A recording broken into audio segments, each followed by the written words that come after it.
And we're live. Thank you, sir. I'd like to welcome everyone here this evening. It's this bright, sunny evening as the sun's blaring in my face right now. Please join me for the invocation, which will be followed by the Pledge of Allegiance. So if you would, please bow your head. Heavenly Father, we thank you for this day and all the blessings you have given us. We thank you for the opportunity to serve the citizens of Elkins.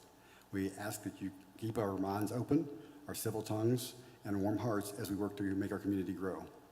We also ask that you watch over and guide our country's leaders. In Jesus' name I pray, amen.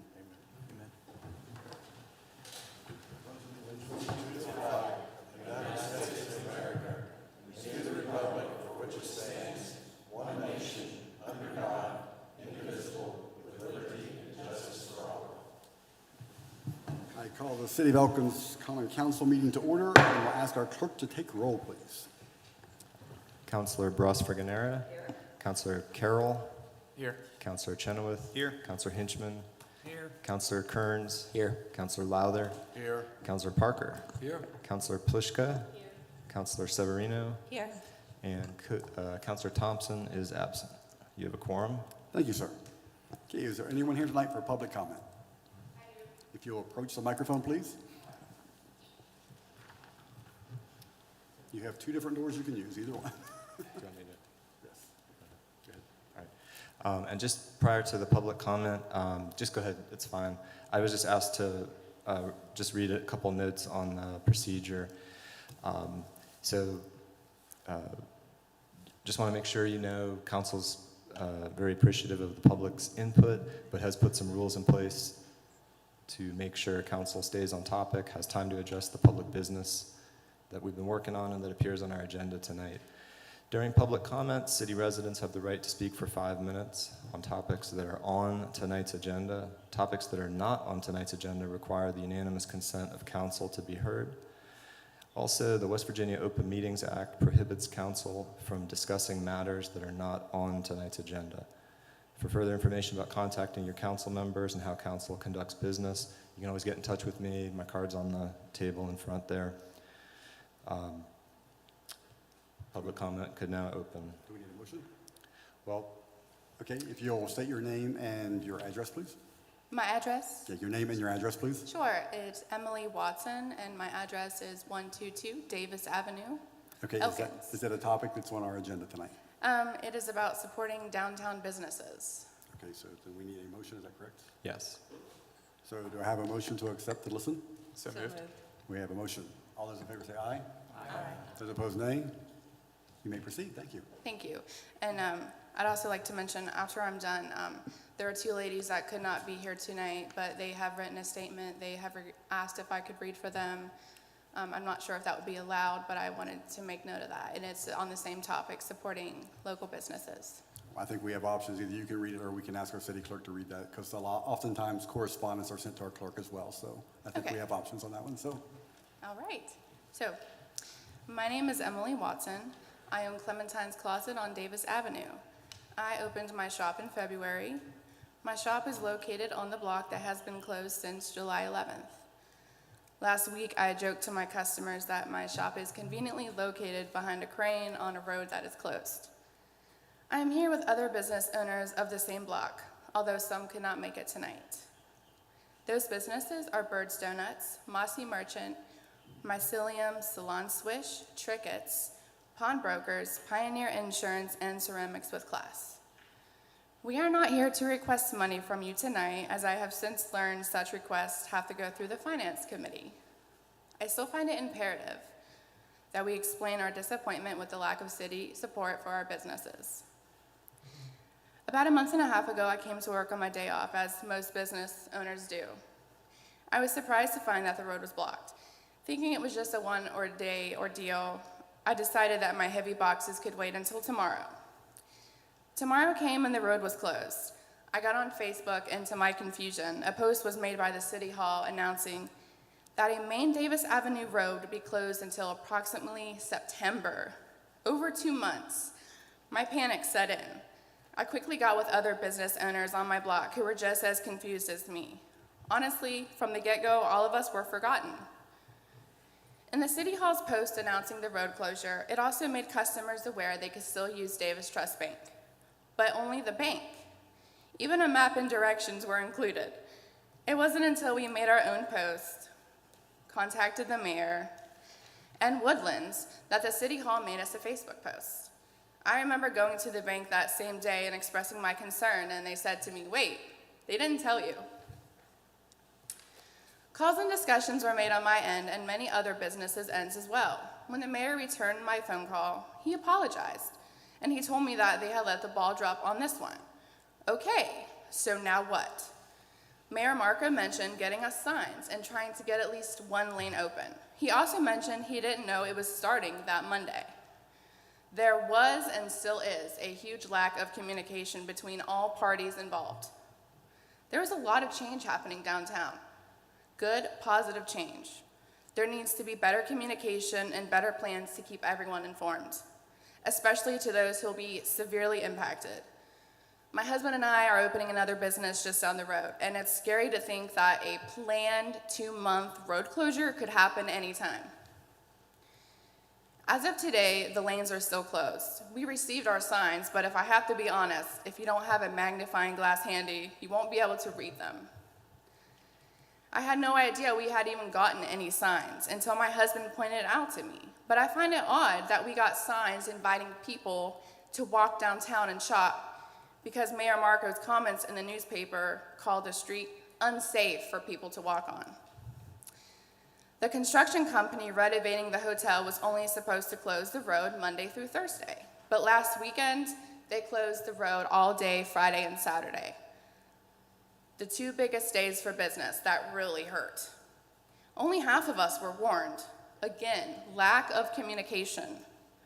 At one point, and for over 2 weeks, there was a total of 3 cranes on Davis Avenue block. Pedestrians and customers have to, and most won't, walk under the cranes and around random roadblocks and equipment to get into our businesses.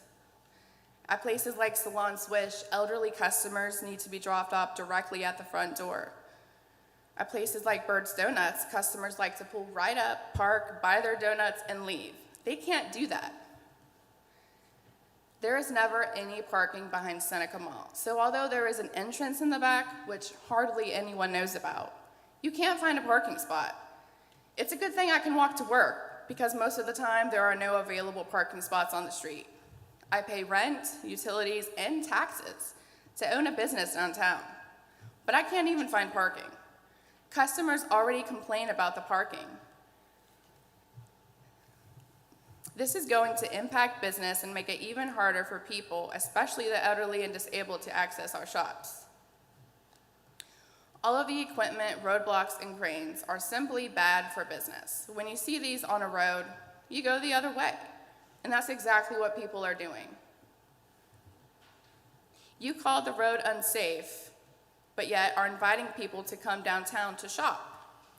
Safety has never been an issue with opening at least one lane. It's an issue of supporting small businesses. Being a new business, just like Mycelium, a very cool art supply store, have you been? People driving by and seeing our stores is very important. Now that the road is closed and the view is basically blocked, you have no idea we are there. Even seasoned businesses of 30+ years are hurting.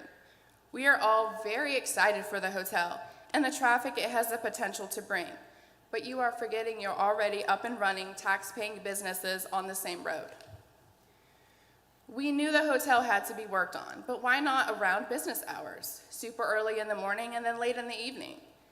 I could go over actual numbers with you regarding declining sales and having to cut my only employees' hours, but I will save that for the Finance Committee. We appreciate you giving us the use of the already closed road for the block party on the 23rd. But we have realized it's honestly just more work for majority of us with no guarantee of making any profit. Some of us have even offered our own funds to have a band. Why would we do that? We want to see Elkins succeed, and we want to bring people together when we are hurting. The whole time the road has been closed, we have actively been trying to remedy the situation. We are the ones making the phone calls, planning the block party, and trying to turn lemons into lemonade. The city has yet to reach out to us on their own accord to offer any help. We decided to show up tonight because We want the city of Elkins to support all the local businesses, not just pick and choose which ones. How many of you have checked out all the new local businesses? How many of you have checked out the ones that have been there for a while? Why should all of our businesses fail in order for one to succeed? With increasing city rates, raising utilities and rent, and forced road closures hurting business, it's clear what the remedy is. I hope what we have said tonight will make the city consider small businesses before making big decisions with huge impacts. The mayor mentioned in the Intermountain that this is the price of progress. It's easy to say that when he's not the one paying the price, and it's too expensive. Thank you for your time, and I hope you will support our efforts as we proceed to the Financial Committee. I also want to give a shout out to Andrew Carroll and Cody Thompson, who is not here tonight, but they both came downtown to discuss the issues with all the businesses, face to face. Thank you. Thank you. So you have other written statements along? Yes. Are they similar length? And one option might be to email them around to council and then also provide them to the Intermountain. I'm sure they'll make use of all of them. Or what would you like to do? Am I able to read out loud their statement? That's fine. Okay. Katie Driver and Emily Prentice both own businesses, Mossy Merchant and Mycelium, on the same block. They could not be here tonight, but they have jointly written a letter to you from the Labyrinth District, which is the building that both of their businesses are in. We are incredibly excited for the development and revitalization that has been happening across Elkins. We're looking forward to frequenting the Tiger, greeting visitors in our community and inviting them into our small businesses. We believe the project will positively impact our businesses in the long term, and we're grateful to live in a community that is prioritizing growth, economic sustainability, and a vibrant downtown. Recently, though, in the name of growth, the businesses on Davis Avenue experienced the exact opposite. Across multiple businesses, we have noted a significant decrease in sales coinciding with the extended road closure. We believe that this problem is in part because of the road closure, in part because of the sidewalk closure, and in part because of the lack of clear communication and signage that our business are still open. We have also noticed a lack of clear communication across organizations. We did not know about the closure until it was announced on Facebook. Clearly, that's not the ideal situation. Many businesses must plan bills months in advance, assuming normalcy and estimating revenue. We're interested in communicating further with project leads across organizations to come up with creative solutions for the retribution and compensation. We were not considered in the growth-oriented progress of this downtown project, and therefore we did not grow with it. We intend to provide suggested solutions to the city for mitigating this in the future, and the immediate issue must still be addressed. We are excited for the future of Elkins. We recognize the value of growth, big and small. We ask that you do as well. The Labyrinth District. Thank you. Thank you. Is there anyone else for public comment tonight? If not, we'll go down to the minutes portion, and I'll entertain a motion to accept the minutes from the June 20th, 2023 meeting. So moved. We have a motion. Any comments or discussion? If not, all those in favor say aye. Aye. Those opposed, nay. Motion carries. Under your correspondence and notifications, you have the latest event requests. And now we have a presentation from Jessica Sutton to update us on the Elkins area shared trails.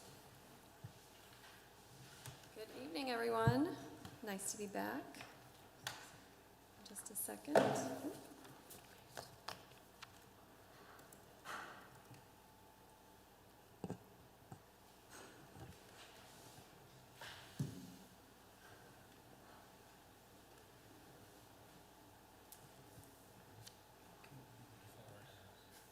So before I get started, I know a lot of you know me from, I wear a lot of different hats in the community.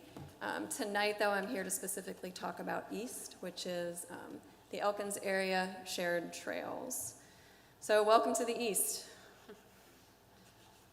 And thank you for having us. Before we move forward, I want to recognize a couple of individuals that are with me this evening that are also participants in this group, in this effort. Scott Goddard from Davis and Elkins College, Andy Williamson from the WVU Smith Outdoor Economic Development Collaborative, and Todd Miller, who is with the Highlands Composite Mountain Bike Team and also the Nature Conservancy. So why am I here talking to you about trails and representing a local trail organization? Well, the loss of population overall and the failure to retain people and the health of those people who are here are high priorities to every West Virginian. According to a 2021 Pew Charitable Trust analysis, West Virginia ranks not only well below the U.S. population growth rate, but dead last among all 50 states. With the population that we do have, our prime working age continues to decline, as well as our birth rates. East sees trail development as one of the ways to help stop and reverse this decline. So why trails? Because it's pretty easy to equate trails with a healthy lifestyle, active and healthy lifestyle, which can result in fitness and health benefits for residents, outdoor recreation outlets for local schools. But how can trails help with population and talent loss? Well, they offer a quality of life. And once people come and they realize that quality of life, it becomes a strategic competitive advantage and differentiator for our community to attract even more folks to the area. It also creates or offers economic benefits, increases in tourism, business attraction, and creates access. It introduces new recreation to the community, it lowers the barrier of entry, and it fills a gap in current opportunities.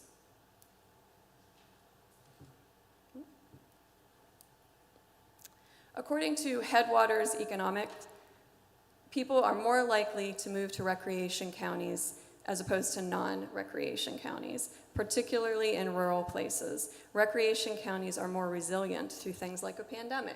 And I think a lot of you probably know someone who wasn't necessarily an outdoors person, and then all of a sudden during the pandemic, when that was the only thing to do, they headed outdoors. People bought campers, they bought bikes, they bought tents. You know, it really created a drive, and that fed into the outdoor economy that was already kind of slowly growing in West Virginia. And if you're not familiar with Headwaters Economics, I'd recommend you check them out. They are a leader for these types of analytics in a lot of different areas.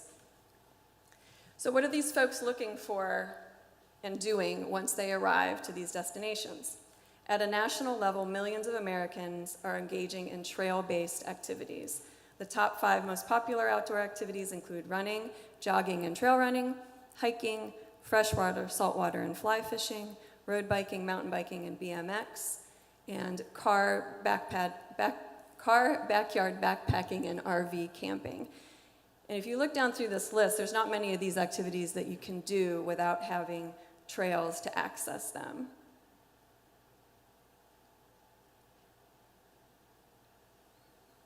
So these, again, are the activities that make up what's generally called the outdoor recreation economy. You have camping, fishing, hunting, motorcycling, off-roading, snow sports, trail sports, water sports, wheel sports, and wildlife viewing. These are the components that are measured by the Bureau of Economic Analysis. I'll show you some statistics that they provided later on in the presentation. But when we talk about the outdoor economy, outdoor recreation economy, these are the types of activities that we're referring to. And all these things, a majority of these things, need trails, quality trails to access them. As a user, if you're going out to go fishing, fly fishing on a stream, and you don't have easy access or a nice trail to get there, it's going to affect your user experience and potentially keep you from going back to that location again.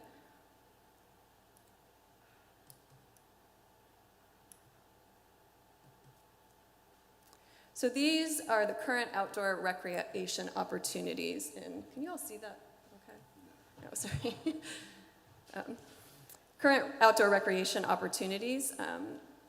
So in the light blue, I know you can't make out the little symbols, but the light blue are paddling runs, purple are the climbing routes, dark blue are ski areas, and orange are mountain biking trails. Not all trails, just mountain bike specific trails.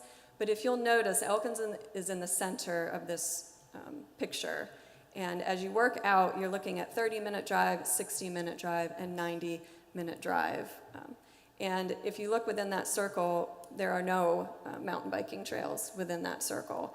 If you go out 60 minutes, you're starting to hit a few, but you have to really go 60 to 90 minutes to be able to access quality trails. And again, this graph is only showing mountain biking trails. There are some shared use trails, hiking trails, things like that. They're in a little closer proximity. Just wasn't something that was included in this analysis. But even in that regard, we're still pretty limited. We are what's defined as a trail desert in Elkins, which means we don't have easy access within 15 minutes from each person's home. So this, as unfortunate as this is, this asset map shows us that Elkins has significant assets available and opportunities. And this graph is actually one of the things that fed into us becoming an Ascend community and also an OEDC community of emphasis.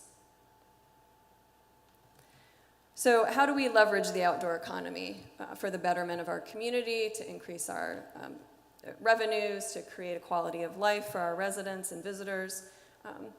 You leverage the economy by looking at a balanced approach. You have to consider not only the infrastructure, but you have to think about tourism, you have to think about branding, you have to think about workforce education, activating the assets that you have or the infrastructure that you build, and also building that outdoor economy around all of those things. So putting all of these things together, you can help to attract people and you can also help to retain people.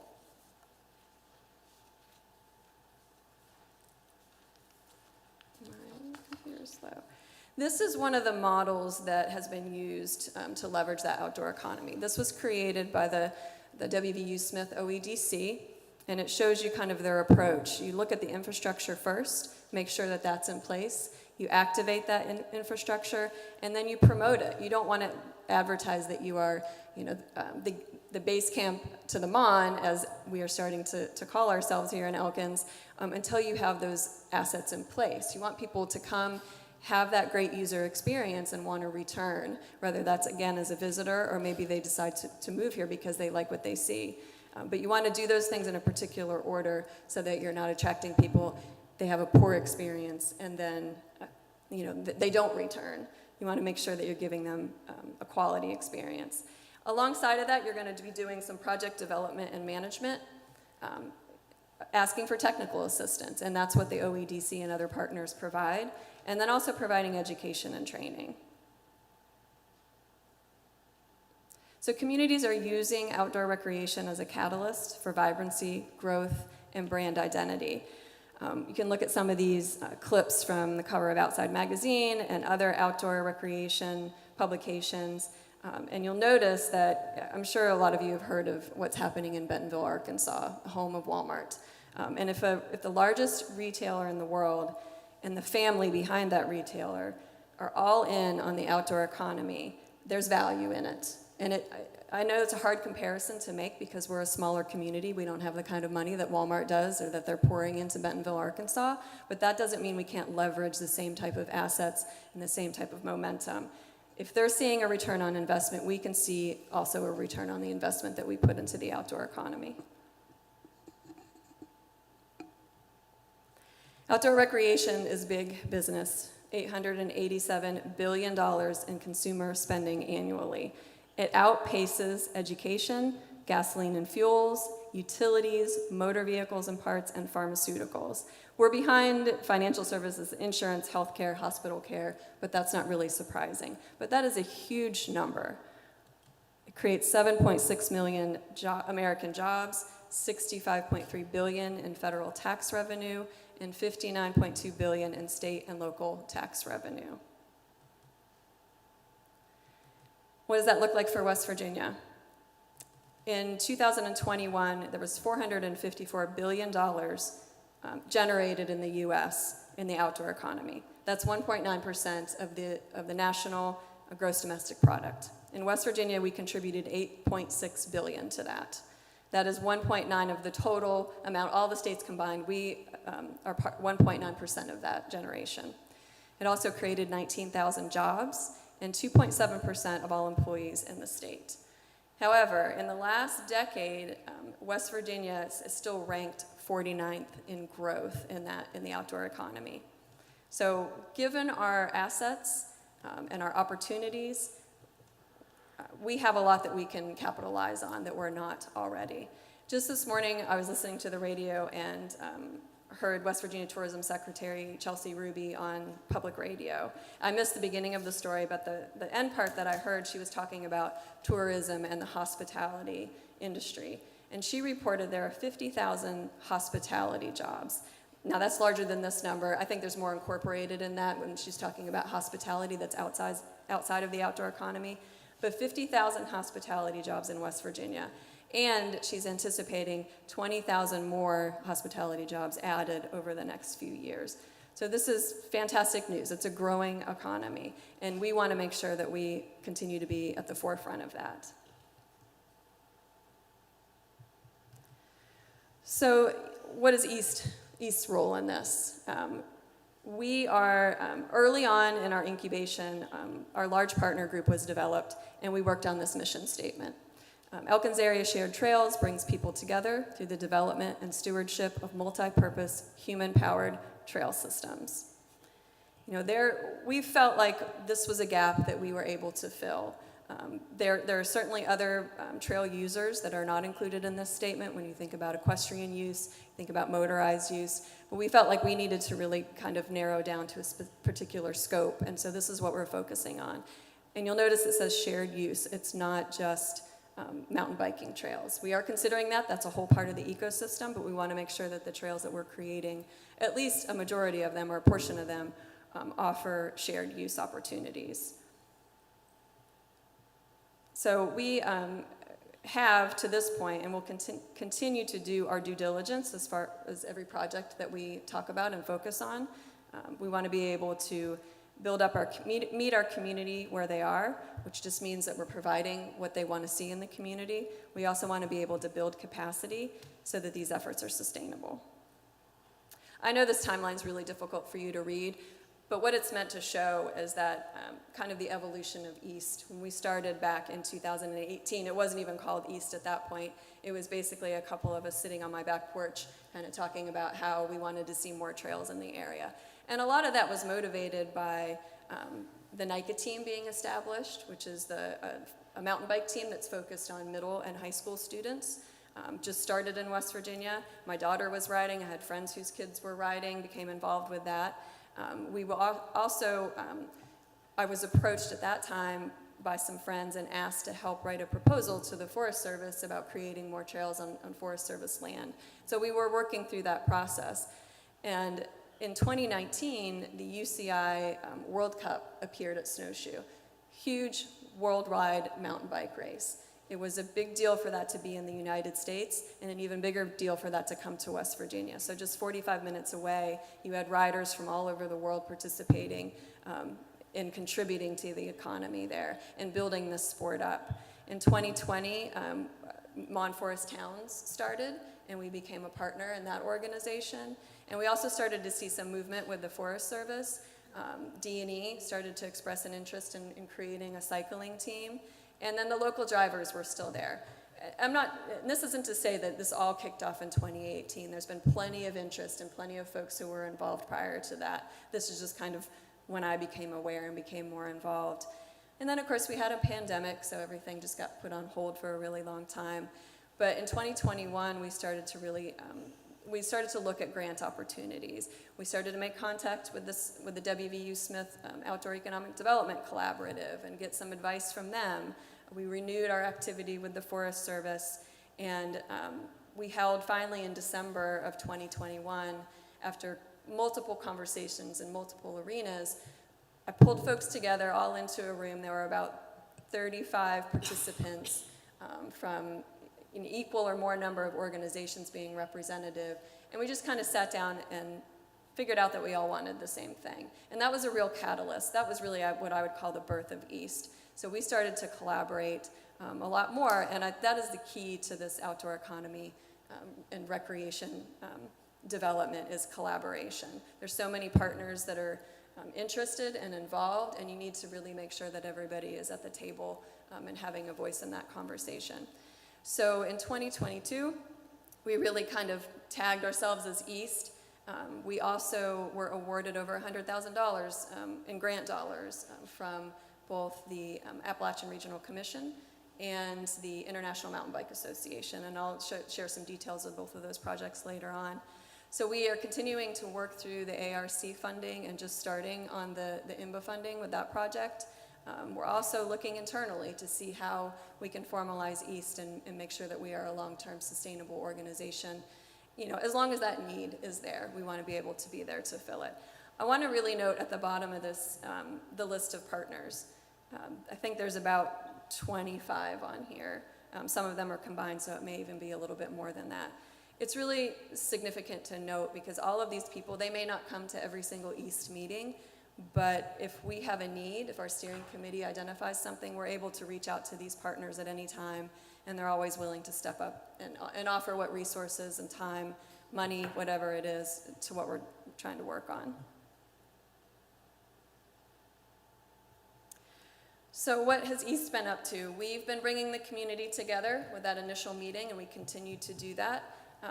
We identified properties early on, you know, started talking to land managers and figuring out who's interested in providing property so that we can build trails there. And also, is the location, is it a good spot? Is it accessible?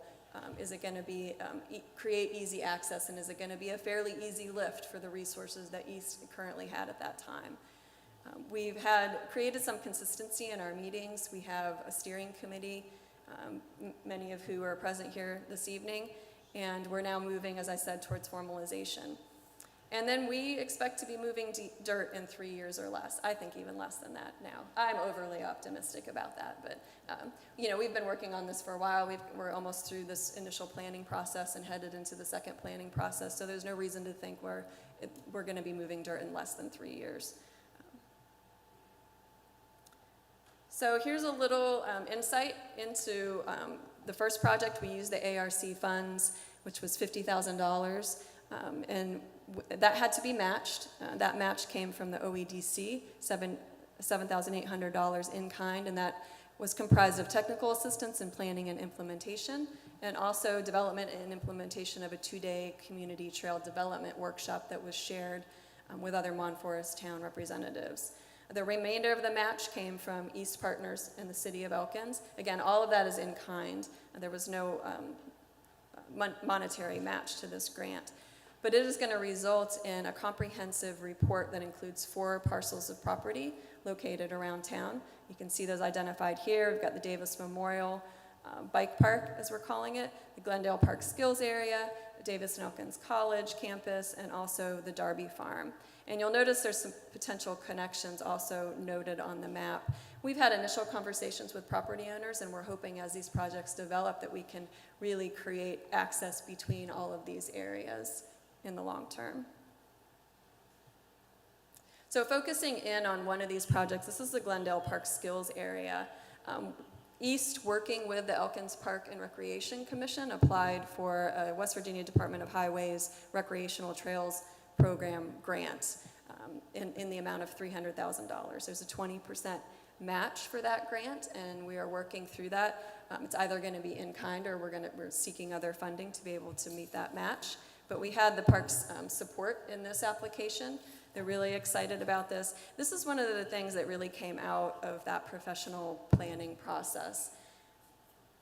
You know, I'm not a trail builder or designer. I'm not even a bike rider. I'm a runner.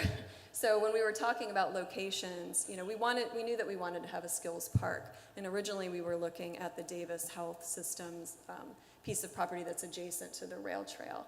It's flat, it's easily accessible from the rail trail, but when this firm came in, you know, they started raising questions about accessibility. When you're talking about kids that are going to go out and use a top track or even a pump track, it's a half a mile to get from either the parking lot on the rail trail to this location or downtown from if you park at the depot and use the rail trail to access it.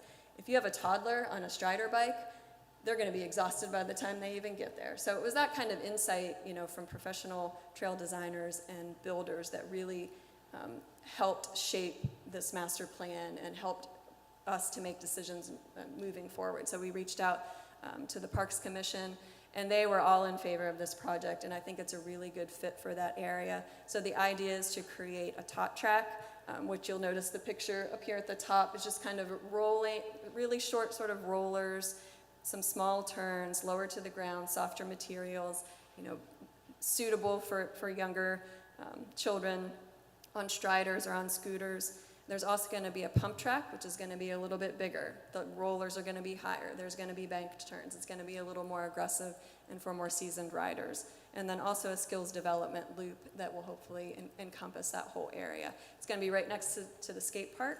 So you already have restrooms, parking, easy access. You already have a huge user group in that area. So it's an ideal location for this project. We're really hoping that this grant comes through. The next part of our project that we're focusing on, and this is the IMBA tag, so that's the International Mountain Bike Association Trail Accelerator Grant. This is entirely focused on the Mon National Forest. So if you're thinking about how we access the forest here in Elkins, you're looking at kind of the Stewart Park recreational area and moving north. So Stewart Park would be at the bottom of this map and headed up. So the tag grants, only 1 out of 10 projects that apply are selected. And over the last 3 years, there have been 5 Trail Accelerator grants in West Virginia, which has been the most of any state. So they see value in coming here. They're seeing a return on their investment here. It's a $60,000 project. $30,000 of that comes from IMBA.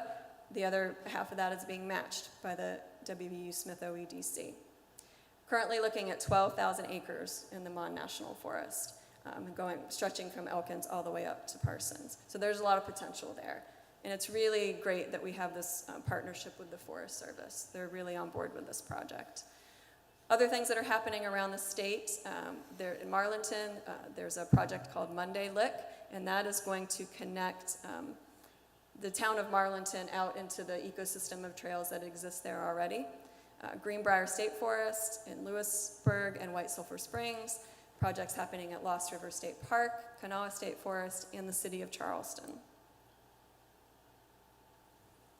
Also a huge project happening in Morgantown, the Milan Action Sports Park project.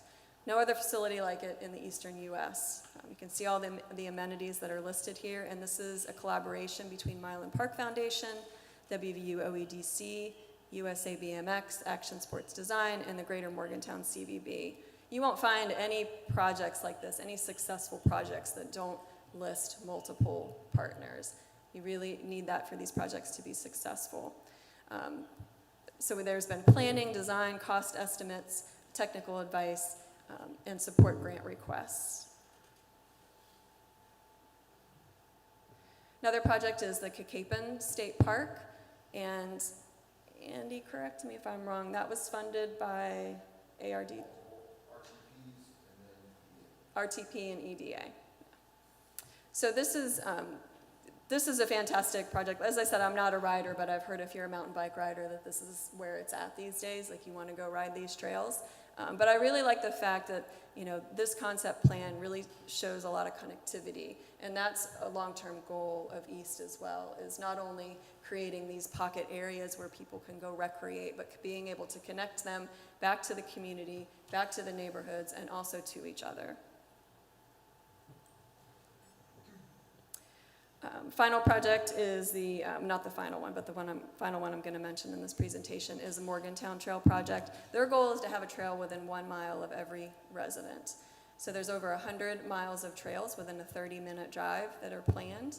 50 to 60 are on WVU property, so it helps to have participating cooperative land managers. 14 different locations. They are shared use and bike-specific areas. And there's also some backcountry long shuttle descent opportunities that are close by. To date, there's 3 miles completed and 10 miles on WVU property that are funded and approved to be built in the next 12 months.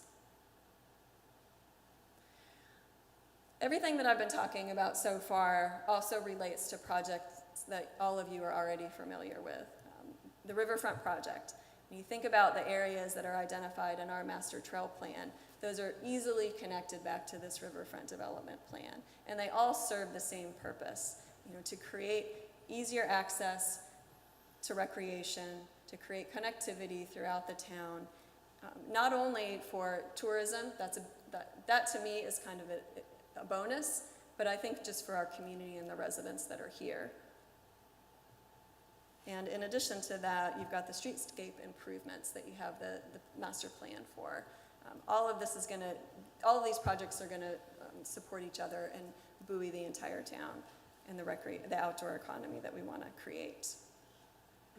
So there's a couple organizations too that I think are really going to directly benefit from this.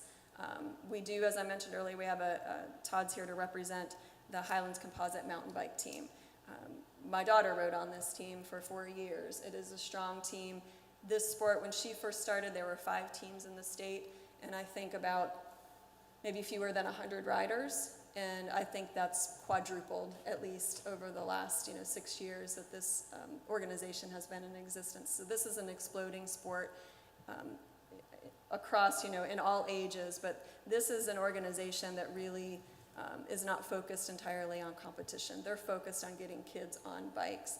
One of the problems that our team has faced is access to trails.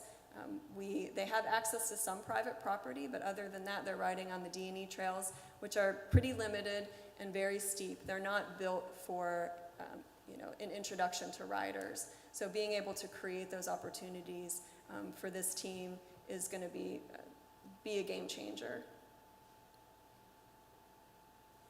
And also Davis and Elkins College, they're one of the parcels that are included in our trail master plan. They had existing trail, they do still have existing trails. Some of them have been impacted recently by the construction of the new dorm. And so this planning will create a better trail system for walking, for biking, for not only the campus and the cycling team that they're hoping to create, but also for the community. There are a lot of a lot of residents that utilize those trails because of the easy access. And also Woodlands Development and Lending, who has been a really strong partner to us as we sort of figure out our direction and how East is going to eventually become a formal organization. We have an MOU with Woodlands. They act as our fiscal agent, and these trails are going to be supportive of a lot of the things that they're trying to do. Small business development, residential development and attracting new residents, and also the Tigert Hotel. When the feasibility study was done for that project, they identified access to recreation as a key component to this being a successful endeavor, riverfront development and also trail development. So they're not only partners in helping us achieve this goal, but they're also going to be beneficiaries. Just really quickly, also want to mention Forest Towns. As you all know, Elkins is a participant in this organization. I'm the Elkins representative on that board of directors, and they work with each of the communities to be able to identify projects, and trail development is the #1 project that Elkins identified through multiple partners as a key project that they really want to push forward, and Forest Towns is helping us to do that. And also, of course, the WVU Brad and Elise Smith Outdoor Economic Development Collaborative, whose mission is to utilize West Virginia's outdoor assets to ignite the state's economy and enhance the quality of life. So what's next for East? We're going to pursue and secure funding for all the areas identified in our master trail plan. We're going to execute this IMBA tag in cooperation with the Forest Service and the OEDC. We're going to continue to seek additional outdoor recreation opportunities as they fit with our mission, and we're going to continue to advance East in service to our mission. And before I wrap up, I know it's been a little lengthy, but I appreciate your attention. Todd asked to come up and just say a few words on behalf of Highlands, and I don't know if Scott, if you want to, and then I'm happy to take any questions.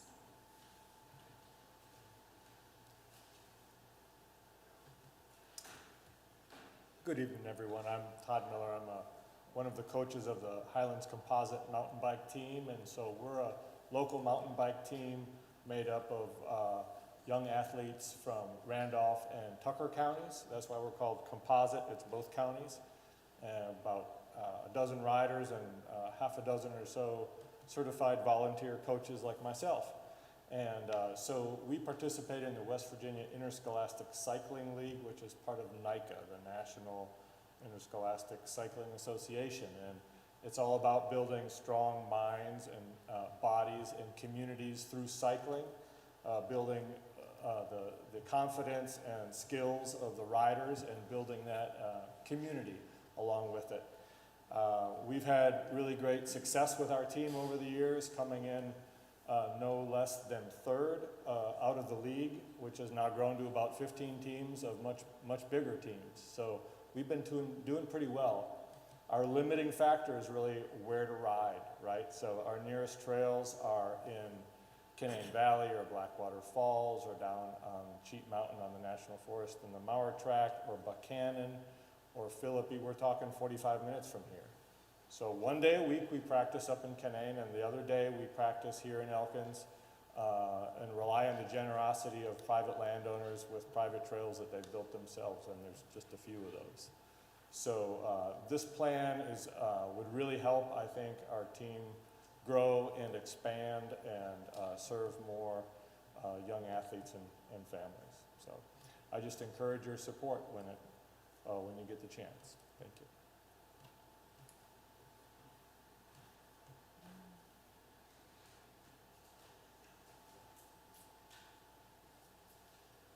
Good evening. Scott Goddard, representing Davis and Elkins College, where I serve as the Vice President for Institutional Advancement. I know always short on time, so just 2 quick points. I believe East is at the core of what makes Elkins special. It's everybody rowing in the same direction to make our community a better place to live, work, play, and stay. That's my first point. Second point, in one of the earlier East meetings, this was said, and it really stuck. Right now, for whatever reason, Colorado is the place where all the young people want to go. It's happening. Why can't it be West Virginia? So it's initiatives like East and everything that's happening in our community that will make us attractive to everyone coming to West Virginia, and we can be the next Colorado. Thank you so much.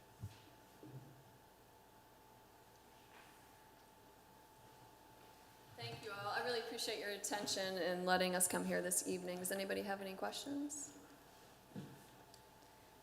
If you do, you can reach out to me. Most of you know how to get a hold of me. And you can also like us on Facebook. Thank you. Thank you. Okay, we have another presentation by Clark Martin, the Randolph County Solid Waste Authority.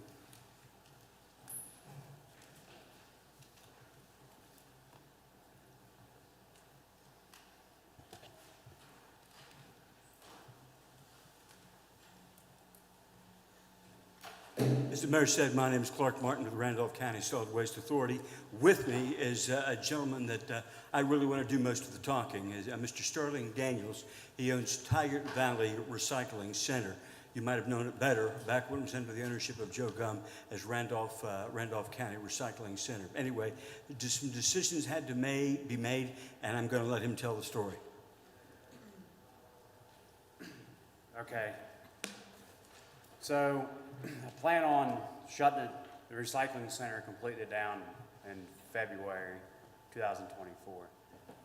So right now we are recycling small amounts of cardboard, cans, little aluminum cans and steel cans, and still shredding some paper.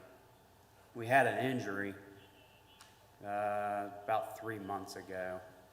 We had one of our own employees get crushed. So that set us back. As far as keeping this running, I've lost a lot of money donating to recycling.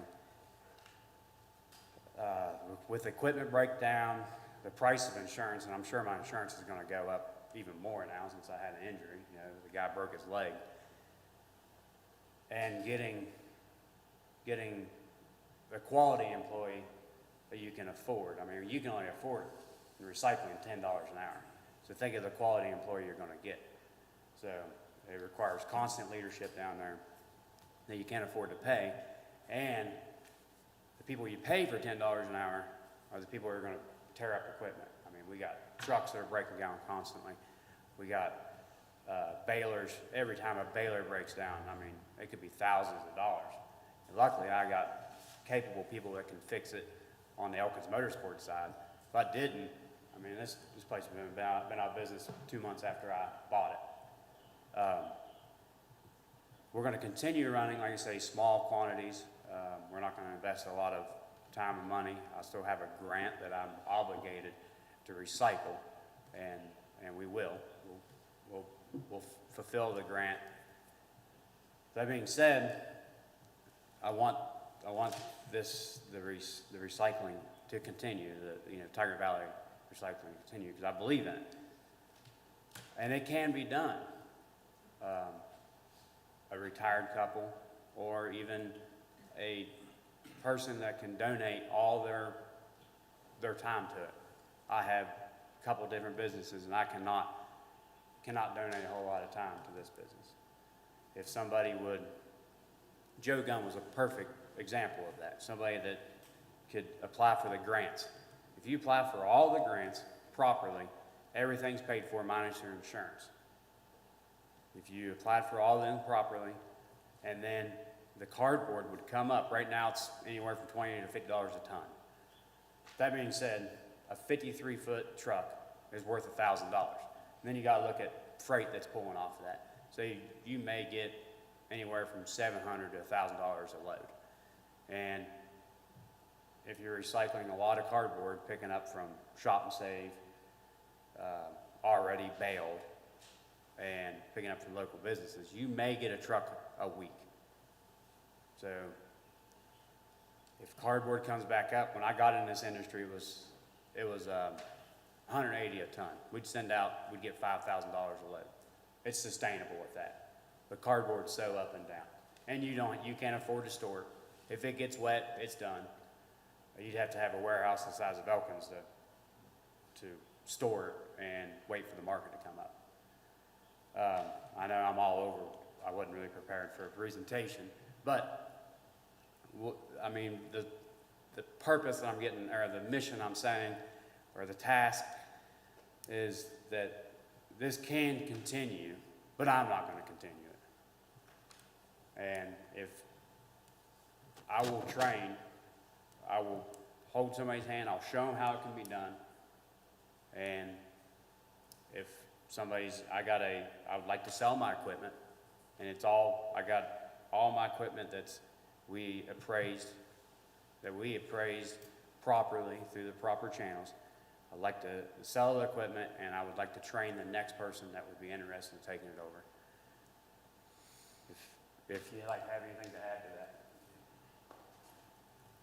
that. I've been talking here lately since this was coming up, contacting people around the state and also some people I know outside of the state. The smaller recycling companies are going out of business because the larger ones that are doing the actual recycling are asking for a little bit too much money. Just south of Cambridge, Ohio, there were 3 counties that had recycling centers. Each of them individually could not make it. They ended up consolidating to make one center, and that's once again in the Cambridge area. We used Cincinnati, a recycling company in Cincinnati, to do our electronic recycling event that we hold about once or twice a year.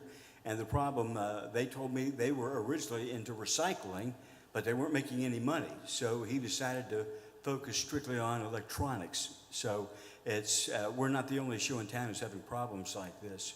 To let you know, the reason I wanted to let you folks in on this is because back when Mayor Talbot was involved, as well also Mayor Guy was involved, they had a little bit of a recycling type program they wanted to get involved in littering. Matter of fact, I think Mr. Chenoweth was the head of it. And things didn't quite get off the ground, but it was tough. And I'm glad, I say this respectfully, Mr. Chenoweth, that it didn't get off the ground, because you might find things a little bit harder than what they were. But we, at that time, you were finding messes behind the old tires locally, and then you go outside, there was somebody who fished out. Does anybody remember the old big screen TVs that had guts that looked like it came from Apollo 11? Well, they fished one of those out that was sitting in the stream right next to Arnold Hill Road, and there were 12 tires dumped on top of Shavers Mountain. These people don't care, and what my fear is that the loyal recycler will not litter. They will actually wait until there's somebody that will take it.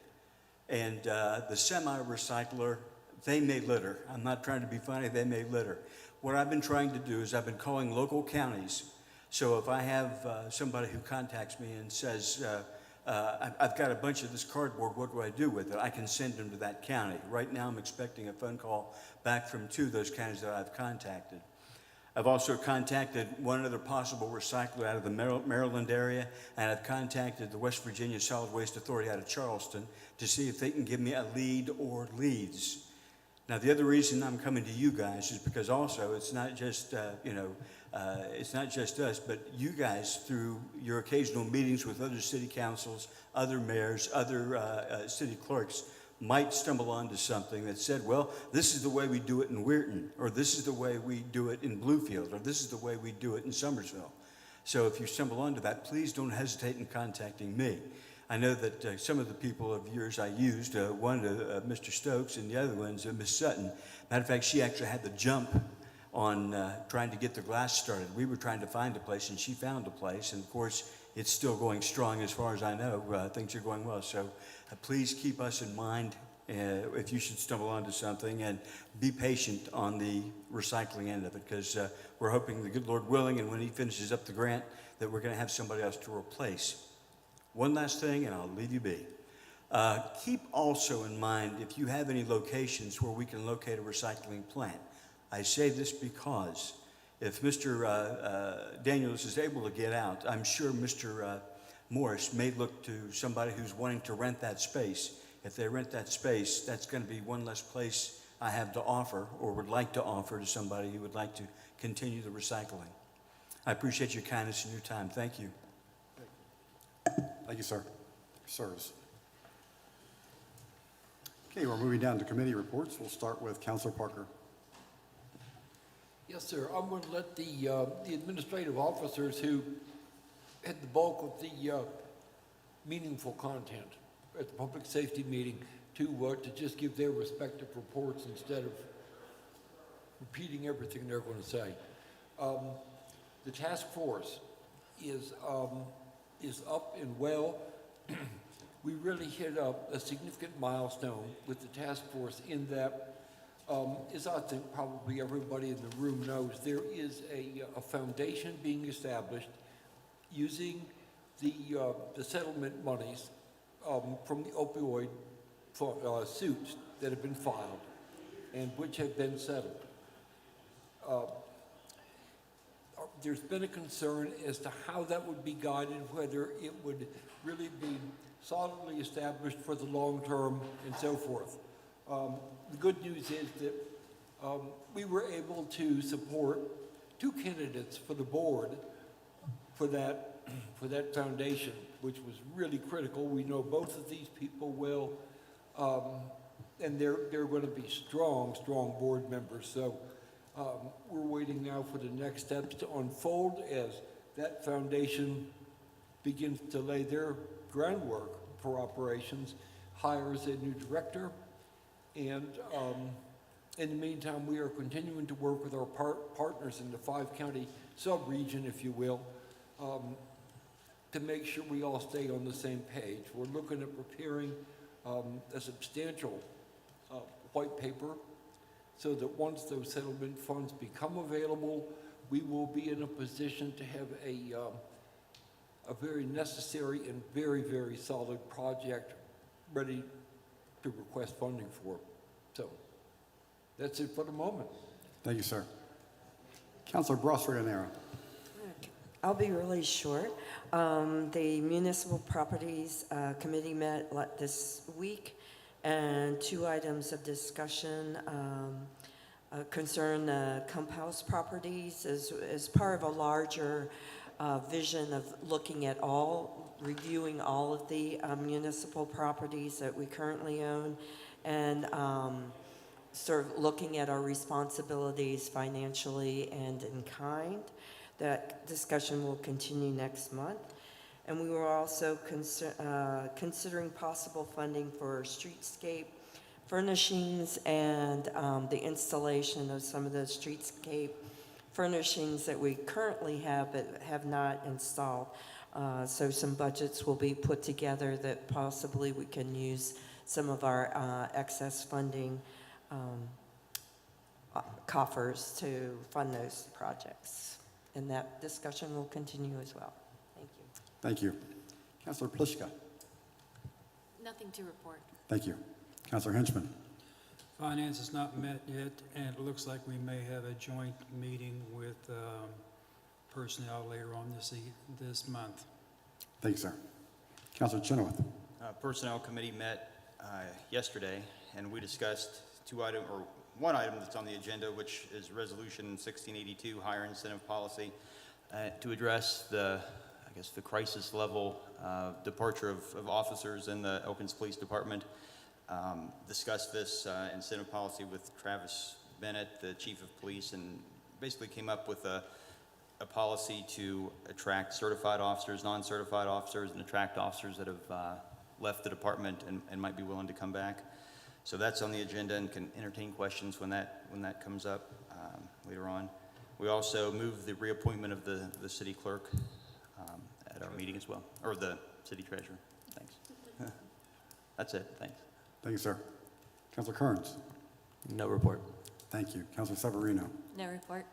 Thank you. Councilor Lowther. Rules and Ordinances was canceled this month due to the lack of agenda items, and Parks and Recreation will meet next Wednesday at 5 p.m. at the Phil Gaynor Center. Thank you, sir. Councilor Carroll. Planning Commission will meet September 14th at 3:30, so it's a long way off, but put it on our mind. Thank you, sir. Okay, Captain Belt.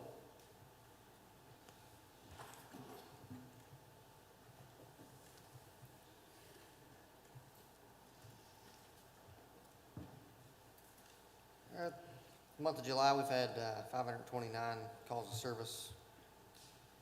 So far, 28 has been turned into cases. I'm sure some others will be.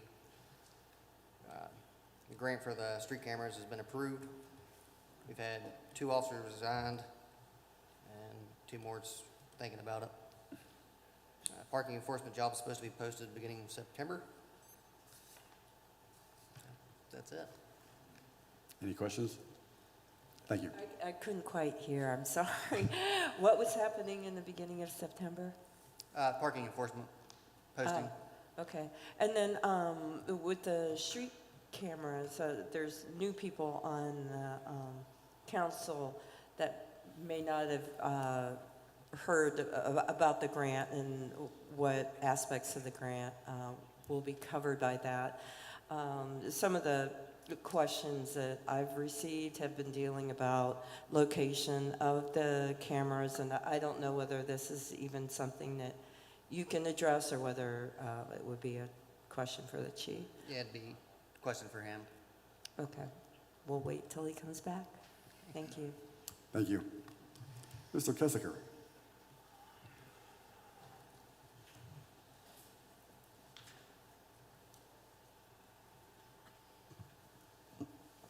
Mayor and Council, good evening. I have a brief report this evening that I'll provide you and then take any questions you may have. One of the projects we've been working on for a while is the sanitation garage. I'm pleased to announce that next week we will have a pre-bid meeting, and then on September 12th we will do the bid opening for the new sanitation garage we'll be constructing. So it's exciting. It's taken a while to get this far, but we're really making progress now. The yard waste container has been closed for the past few days due to hauling issues and getting a new container in. It should be open early next week. Hopefully there's no delays in that progress. On the code enforcement side of things, we have sent out 7 warning letters for code enforcement actions. 2 are closed as in compliance. We have another vacant property structure that's been registered. We recently have been very busy. 29 rental inspections are complete and all have been issued certificates of occupancy. The exciting news here for building permits is we have issued 38 building permits from July 21st through August 17th. And the amount of work being done within the city is over $900,000. So people are investing in our community.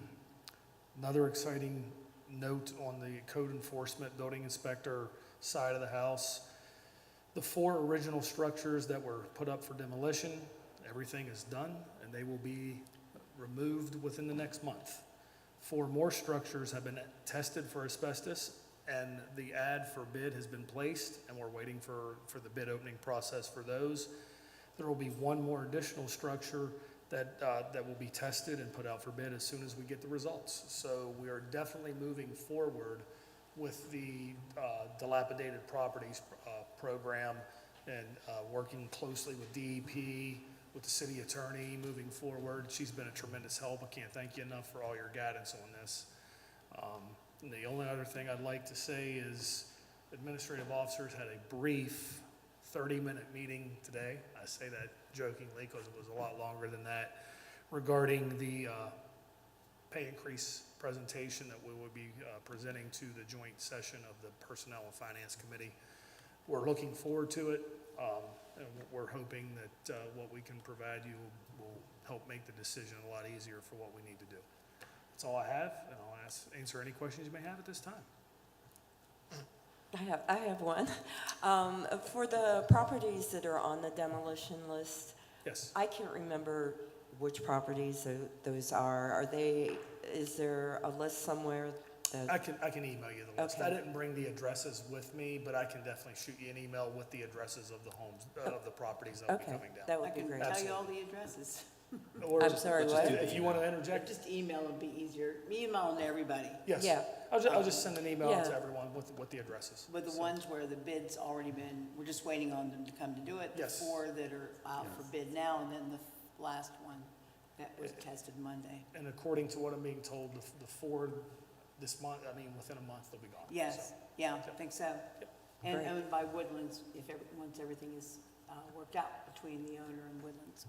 Those 4 that just went out for bid. So we're making progress. Great, thank you. Thank you. Thank you, sir. Ms. Judy?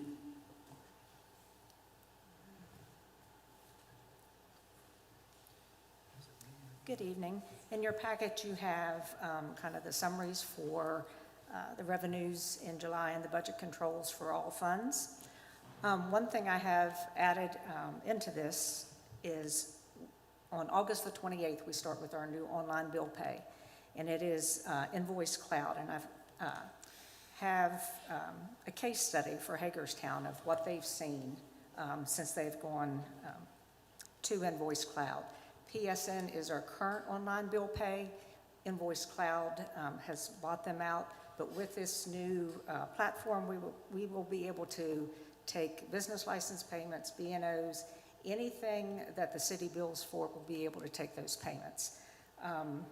So August the 28th is the start date for that. As some things go, we'll probably have some bugs to work out, but we're looking forward to getting that process done. And finally, yesterday, I sent out 4 RFPs for our fiscal year 23-24 audits. To the 4 CPA firms, there were 2 out of Huntington I sent to, 1 out of Marietta, Ohio, and 1 out of Princeton.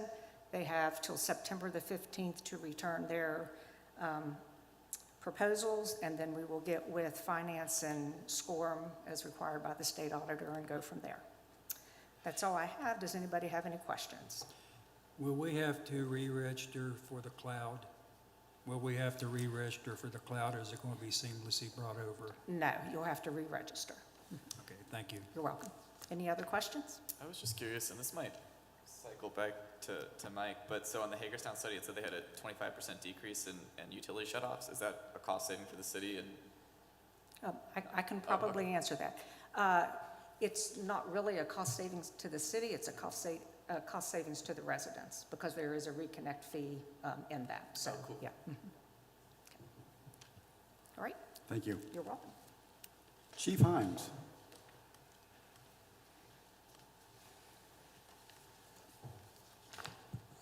Good evening. Seems like it's been an eternity. So for the month of July, our monthly call volume was 84 calls for service. That's about a 20% increase of what it's been all year long. We're still about 5% ahead of the year-to-date total from last year. If you see some activity going on around the fire station over the next couple of months, West Virginia University Fire Service Extension has asked us to course that's being offered for departments in the region to attend for new members. Unfortunately, I have not had any takers, so I have no one in the course, but there's 15 students from around Randolph, Upshur, and Barber counties that'll be up here and attending. All of my new instructors will be doing some student teaching, and I'm pleasantly optimistic with what I'm seeing. So somebody's going to get some benefit in their community, and I'm glad to be a part of that. Last week we did fire safety and fire extinguisher training for about 35 to 40 staff members of Residence Life at the college in preparation for the upcoming school year. As I told them, when we are very fortunate to not have many emergencies on the campus, but they are essentially our first line of defense in seeing that their residents evacuate properly and don't have things like e-bikes and air fryers and crock pots and things like that in their residence hall rooms.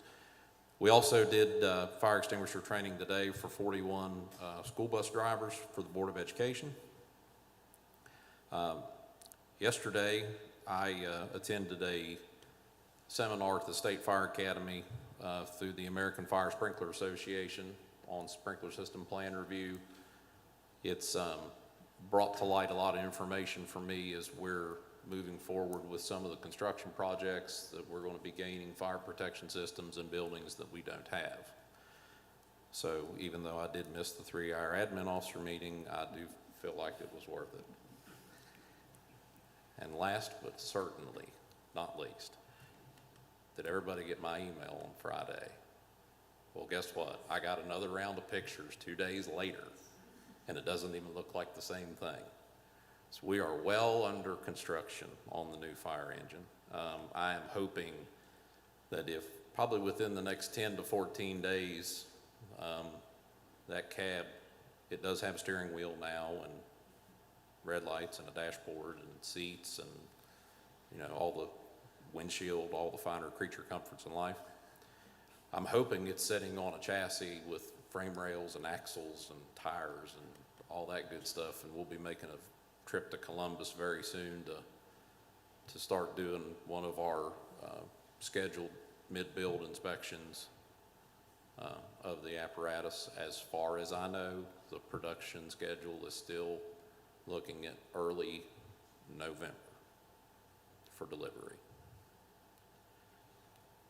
It's been a long time coming. And if it makes you feel any better, when I looked at the production schedule, the city of Columbus just signed a contract for 4 new pumpers. They just went on the production schedule this week. They are supposed to get them in 2027. So, and I don't even know what we've saved at this point. I was notified that the engine manufacturers are changing their emission standards 1 year early, so they will be complying with the 2025 emissions standards in 2024. So the engine that powers the vehicle in less than 12 months will be $80,000 to $90,000 more than its predecessor. So there's got to be a ceiling. I hope it stops really soon. So, does anybody have any questions? Thank you, Chief. Thank you all. Mr. Stokes. Thanks, Mayor.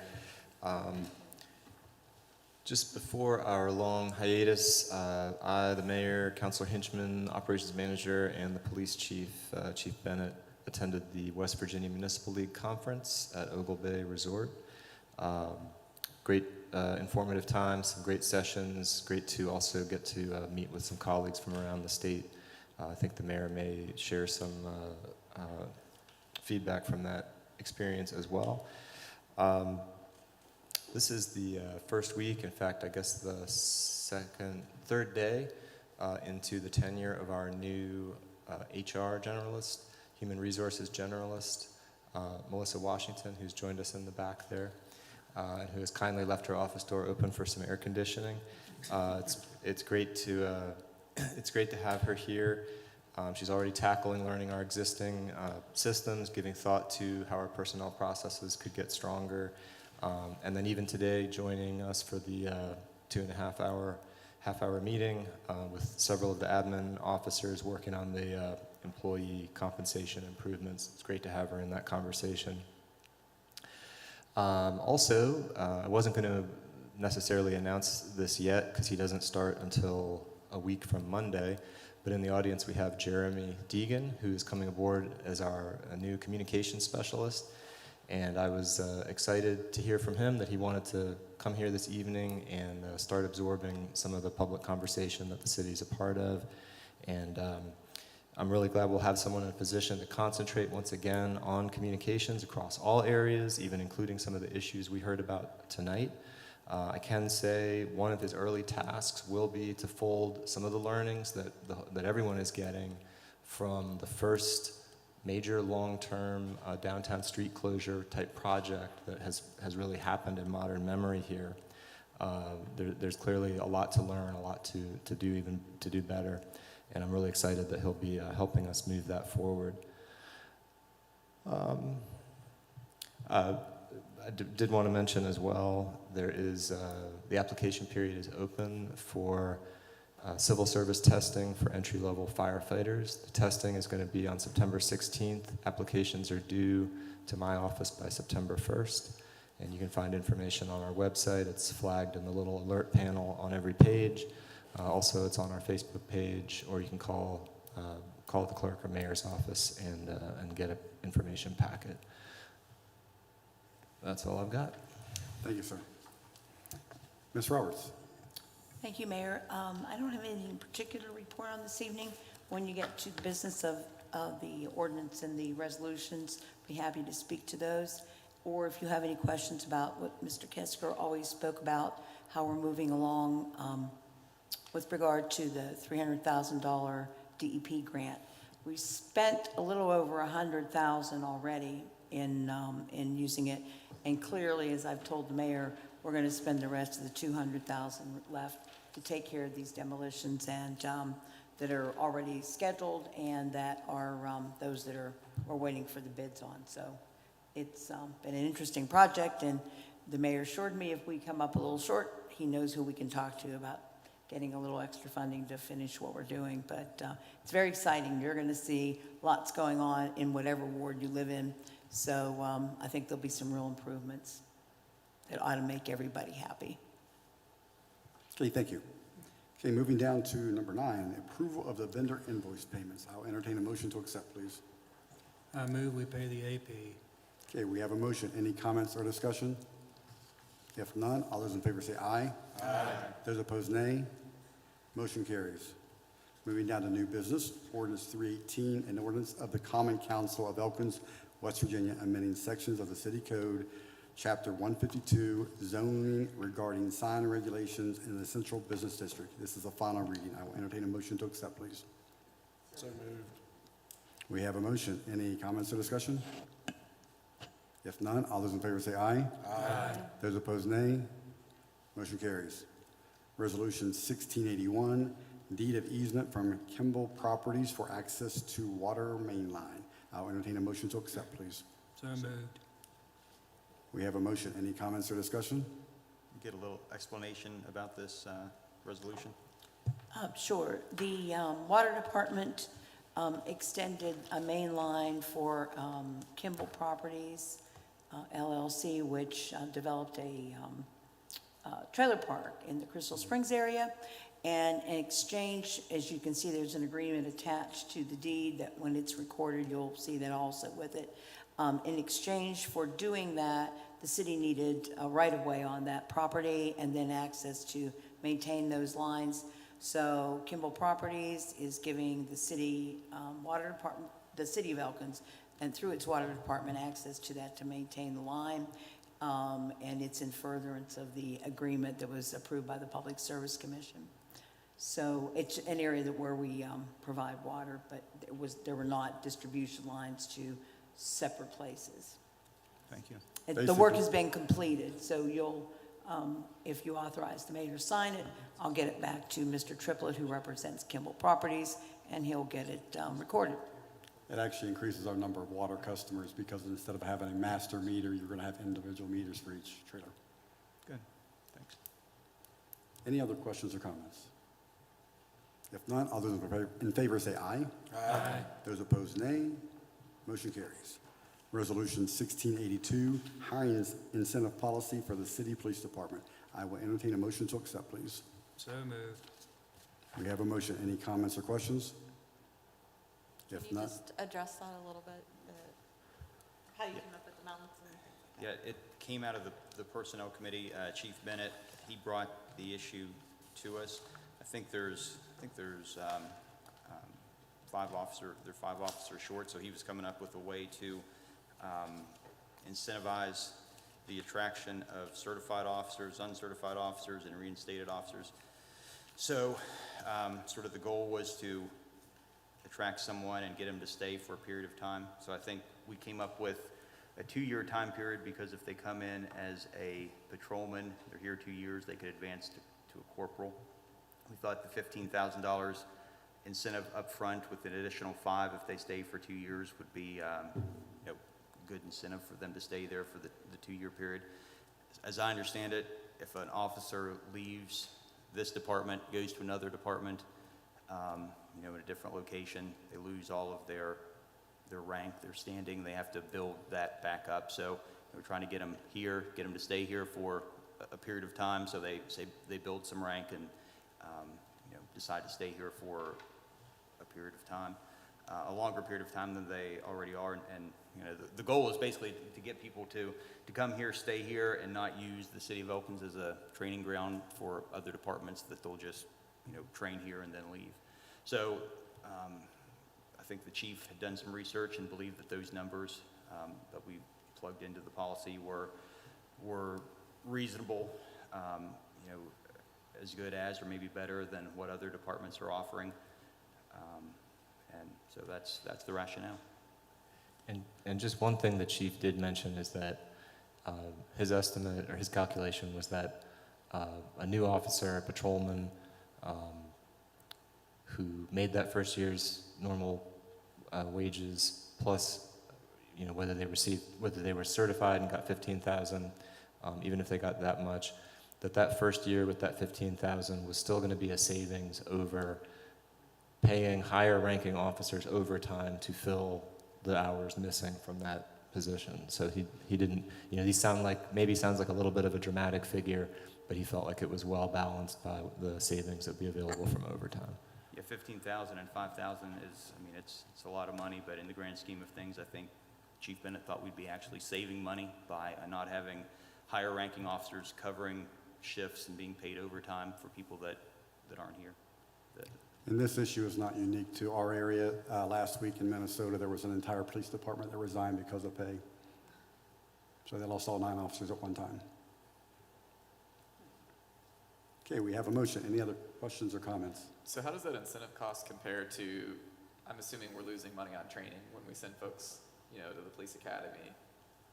Do we have any insight on what we might be saving from not having a rotating door? One thing is the $15,000 incentive is for a certified officer, so they're not going to the academy. Plus, the reason they're so valuable is that for the first year, an uncertified officer after the academy, for the first year, the way our department puts them in the field, they don't operate independently. So, the chief kind of said that officer can't really be thought of as an officer fully independent until that first year goes by. So in a way, that whole year of salary is being avoided if you can get a certified officer. So that was one way he looked at it. It's also the case that we're having people sign an agreement to recompense the cost of the academy. Isn't that right? If they leave within the first year. It is, So yeah. that's another That's been in place. piece that is already in place. And then one more question, is there a time frame on this incentive? They have to, there's 2 stages, 15,000. Oh, I mean like in terms of, is this something we want to have, is this a forevermore? Are we thinking this is like a 2-year, 5-year, or? Right now, it would just remain in place. It doesn't sunset. Okay.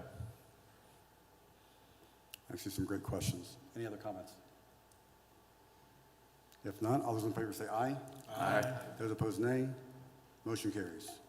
Okay, D, request for endorsement of Mountain State Forest Festival's 10-day fair and festival license application. I will entertain a motion to accept, please.